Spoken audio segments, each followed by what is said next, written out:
एक बार की बात है। एक गांव में रवि नाम का आदमी रहता था। रवि सब्जी लगाने का काम करता था, लेकिन बहुत मेहनत करने के बाद भी वो अच्छा नहीं कमा पाता था, जिसकी वजह से वो बहुत परेशान था। एक दिन रवि काम से लौटता है। घर पर उसकी पत्नी गंगू उसका इंतजार कर रही थी। आज तो बहुत देर हो गई जी, कहाँ रह गए थे? क्या हुआ? तुम्हें क्या लगता है मैं फालतू में घूमता रहता हूँ? अरे काम पर गया था, लेट हो गया। जब देखो जासूसी करती रहती हो मेरी। रवि की बात सुनकर गंगू कहती है, अरे आप तो फिजूल में गुस्सा कर रहे हैं, मैं तो बस आपकी चिंता कर रही थी। तभी रवि के बच्चे पिंकी और राहुल वहाँ आ जाते हैं और रवि से बोलते हैं, पापा कल हमारा स्कूल पिकनिक पर ले जा रहा है, मैं भी जाऊँ क्या? कहीं नहीं जाना है पिंकी, चुपचाप घर पर बैठो और पढ़ाई करो। वैसे भी हमारे पास पैसे नहीं हैं। पापा, आपके पास तो कभी पैसे नहीं रहते। एक छोटी सी फरमाइश की है हमने, आप वो भी पूरा नहीं कर सकते? राहुल की बात सुनकर रवि को गुस्सा आ जाता है और वो रवि को जोर से थप्पड़ मार देता है। ये देख गंगू भी गुस्से में आ जाती है और रवि को धक्का देते हुए बोलती है, तुम्हें जरा सी भी अकल नहीं है क्या? अगर तुम अच्छा नहीं कमा पाते हो तो इसमें इन बच्चों की क्या गलती है? अगर दोबारा मेरे बच्चों पर हाथ उठाए ना तो मुझसे बुरा कोई नहीं होगा। गंगू की बात सुनते ही रवि आग बबूला हो जाता है। मुझसे जुबान लड़ाती है, अभी मजा चखाता हूँ। लेकिन रवि गुस्से में गंगू को कुछ ज्यादा ही मार देता है, जिसकी वजह से गंगू बेहोश हो जाती है और मर जाती है। ये देख राहुल बोलता है, बस करें पापा, मम्मी बेहोश हो गई है। हम आगे से आपसे कुछ नहीं मांगेंगे, आप मम्मी को छोड़ दो। राहुल और पिंकी की बात सुनकर रवि रुक जाता है और नीचे गिरी गंगू के पास जाता है और उसे देखता है, लेकिन गंगू मर चुकी होती है। ये देख रवि डर जाता है। ये ये ये गंगू तो मर गई, मैं क्या करूं? पुलिस मुझे नहीं छोड़ेगी, मैं क्या करूं? अपनी मरी हुई माँ को देखकर राहुल और पिंकी गुस्से में आ जाते हैं। पिताजी, आपने ये सही नहीं किया, आपने माँ की जान ले ली। हम अभी पुलिस को बुलाकर आपको पकड़वाते हैं। राहुल की बात सुनकर रवि और भी ज्यादा घबरा जाता है और वहाँ से भाग जाता है। राहुल और पिंकी अपनी माँ गंगू के पास खड़े रोते रहते हैं। गांव वालों को राहुल और पिंकी कुछ नहीं बताते और गांव वाले गंगू का अंतिम संस्कार कर देते हैं। लेकिन रात में, राहुल भैया मुझे अकेले घर में बहुत डर लग रहा है और भूख भी लगी है। पिंकी की बात सुनकर राहुल बोलता है, पिंकी, डरने की क्या बात है, मैं हूँ ना। मेरे रहते तुम्हें चिंता करने की कोई जरूरत नहीं है। तुम रुको, मैं आता हूँ। राहुल खाने की तलाश में घर से बाहर निकल जाता है, लेकिन उसे कुछ भी नहीं मिलता और वो खाली हाथ वापस आ जाता है। लगता है पिंकी, हमें आज खाली पेट ही सोना पड़ेगा। मुझे बाहर कुछ भी नहीं मिला और घर पर भी कुछ नहीं है। राहुल की बात सुनकर पिंकी बोलती है, तुम चिंता मत करो भैया, मुझे अब भूख नहीं लगी है। फिर राहुल और पिंकी सिर्फ पानी पीकर सो जाते हैं। रात में घर पर जोरों से दस्तक होती है। राहुल और पिंकी नींद से उठ जाते हैं। फिर राहुल जाकर दरवाजा खोलता है। दरवाजे पर गंगू की आत्मा खड़ी होती है। गंगू की आत्मा को देख राहुल खुश हो जाता है।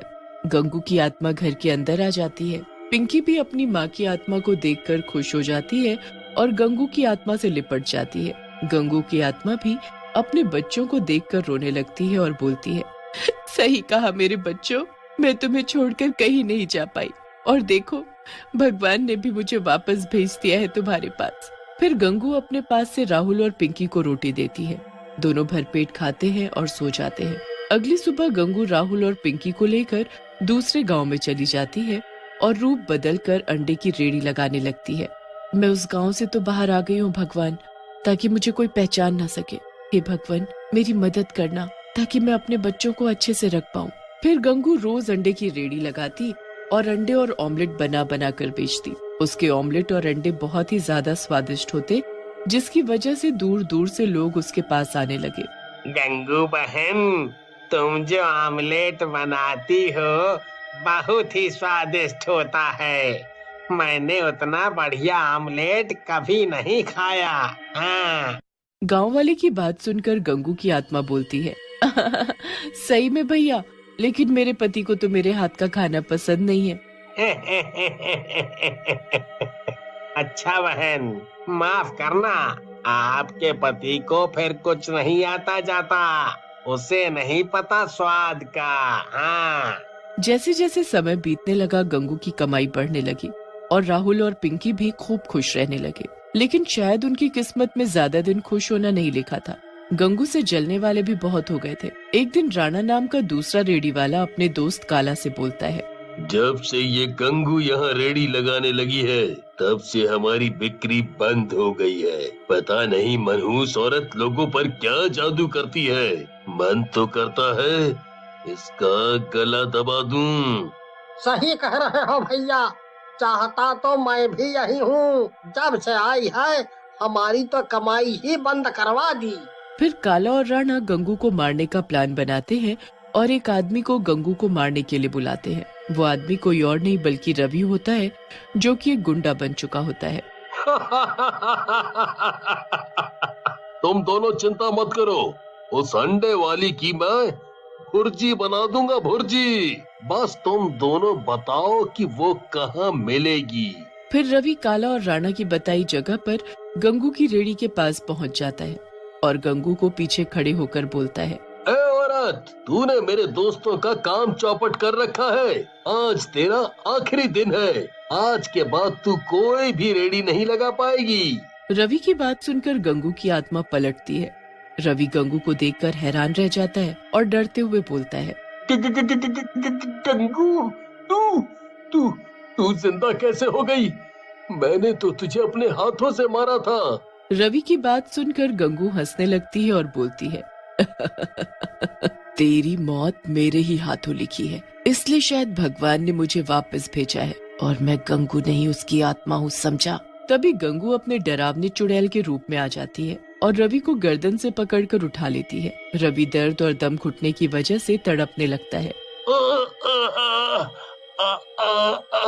छोड़ दे मुझे गंगू, जाने दे, माफ कर दे। मैं कभी ऐसा नहीं करूँगा, माफ कर दे। तभी वहाँ पिंकी और राहुल भी आ जाते हैं। रवि की ऐसी हालत देखकर राहुल और पिंकी गंगू के पास जाते हैं और बोलते हैं, माँ, आप पिताजी को मत मारो, इनके खून से अपने हाथ मत रंगो, हम दोनों यही चाहते हैं। पिंकी और राहुल की बात सुनकर गंगू रवि को दूर फेंक देती है और बोलती है, देखा दुष्ट, तेरे इतना बुरा करने पर भी मेरे दोनों बच्चे तेरी जान बचाना चाहते हैं। जा, यहाँ से चला जा। लेकिन तभी वहाँ काला और राणा आ जाते हैं और पिंकी और राहुल को पकड़ लेते हैं और बोलते हैं, बहुत हुआ तुम दोनों का मिलन। गंगू, तूने हमारे काम धंधे में बहुत नुकसान किया है, आज उसका बदला लेंगे हम दोनों। ऐसा कहकर राणा और काला अपने एक हाथ में चाकू निकाल लेते हैं और राहुल और पिंकी की गर्दन पर रख देते हैं। लेकिन तभी वहाँ खड़ा रवि उन दोनों को जोर से धक्का देता है। राणा और काला गिर जाते हैं, जिसकी वजह से राहुल और पिंकी आजाद हो जाते हैं। ये तूने क्या किया रवि? अब इनसे पहले तेरा नंबर आएगा। ऐसा कहकर राणा और काला रवि को चाकू मार देते हैं। रवि घायल होकर गिर जाता है। गंगू को बहुत गुस्सा आता है और वो उन दोनों को उठाकर दूर फेंक देती है, जिसकी वजह से काला और राणा दोनों मर जाते हैं। गंगू रवि के पास जाती है और बोलती है, आज तुमने मेरे दोनों बच्चों की जान बचाई है, इसकी वजह से मैं तुम्हारे सारे पुराने पाप माफ करती हूँ। गंगू की बात सुनकर रवि रोने लगता है और बोलता है, मुझे माफ कर दो गंगू, मैंने बहुत बड़ी गलती कर दी, मुझे माफ कर दो। रवि की बात सुनकर गंगू बोलती है, तुम्हें मैं माफी तभी दूंगी जब तुम अपने बच्चों को संभालोगे और उनका ख्याल रखोगे। मैंने अपने दोनों बच्चों के नाम बहुत पैसा छोड़ा है और अब ये अंडे की रेडी तुम संभालो। मैं उनका पूरा ख्याल रखूंगा गंगू, और आगे से पैसों के पीछे भी नहीं भागूंगा।